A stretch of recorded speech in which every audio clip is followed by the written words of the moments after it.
안녕하세요. 다니로드입니다. 오늘은 중국이 야심차게 꺼내든 대미 압박 카드에 대해 이야기해 보겠습니다. 이번에 중국이 꺼내든 카드는 바로 유커인데요. 미국으로 여행 가는 중국인들에게 안전을 주의하라고 당부하며 미국 여행을 가지 말라고 권고한 것입니다. 관세 폭탄에서 시작된 양국 갈등은 이제 인적 교류로 번지고 있는 상황인데요. 중국 문화 여유부는 최근 미국에서 총격, 절도, 강도 사건이 빈발하고 있다며 미국으로 여행 가는 중국인들이 올해 말까지 안전 예방 의식을 가져야 한다고 자국민을 상대로 미국 여행에 대한 안전주의보를 발령한 것입니다. 겉으로는 미국 내 범죄 발생을 이유로 들었지만 최근 격화되는 미중 무역 갈등 속에서 또 다른 인적 대미보복 카드가 아니냐는 해석이 나오고 있는 상황입니다. 이뿐만 아니라 중국 외교부도 미국 법률 집행기관이 중국인들에게 출입국 검문을 강화하는 등 다양한 방식으로 입국을 어렵게 하고 있다 주장하며 미국 내 중국인들과 주미 중국 기관들의 적절한 대응을 당부했습니다. 연간 15,000만 명에 달하는 유커는 중국이 사용할 수 있는 무기 중 강력하다고 꼽히는데요. 지금까지 중국 정부는 해외여행 가는 단체를 제한하는 방법으로 중국과 갈등을 벌이고 있는 나라에 대해 압력을 가해왔습니다.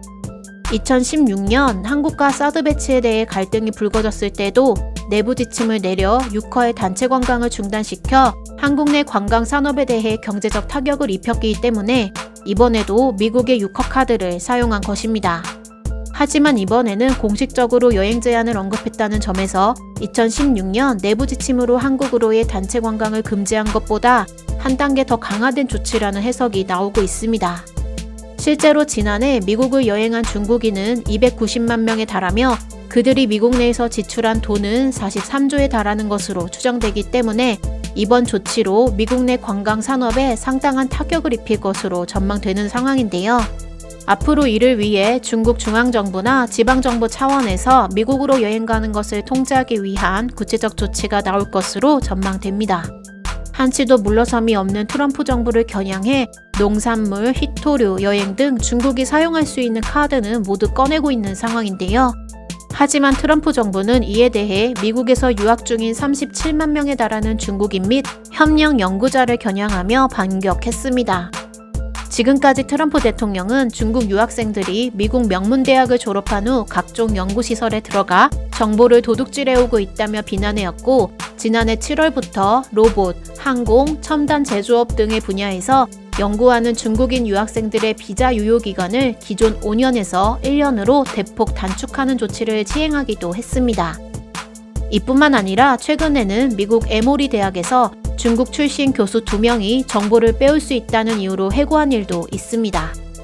이와 관련해 홍콩 사우스 차이나 모닝 포스트는 올해 학생 비자를 발급받아 미국에서 유학하는 중국인 유학생 수가 1년 전보다 2% 감소했다고 전했으며 미국으로 유학 오는 중국 유학생의 숫자가 지난해에는 3.6% 증가에 그쳐 그 전해 증가율의 절반에 머물렀다고 밝혔습니다. 실제로 현재 중국 유학생들에게 3주면 발급되던 학생 비자가 한 달 이상 걸리고 있으며 특히 중국 정부가 지원하는 유학생의 비자 거부율이 지난해 3.2%에서 올해 1분기에는 13.5%로 증가했다고 합니다. 이에 대해 중국 교육부는 2019년 제1호 유학 경계령을 내려 미국 유학을 희망하는 학생, 학자들은 미국 유학 비자와 관련하여 심사기간 연장, 유효기간 축소, 발급 거부 등 제한 사례가 늘고 있으니 유학 전 이와 같은 위험을 고려하라고 당부했으며 인민일보는 사설을 통해 미국에서 중국 유학생 숫자가 감소하는 것은 결국 미국 교육산업에 타격을 입힐 것이라며 미국 교육부의 조치가 결국 그들의 해가 될 것이라고 경고한 바 있습니다. 미중 양국 갈등이 무역에서 시작해 이제는 관광과 교육산업으로 확산하고 있는 상황인데요.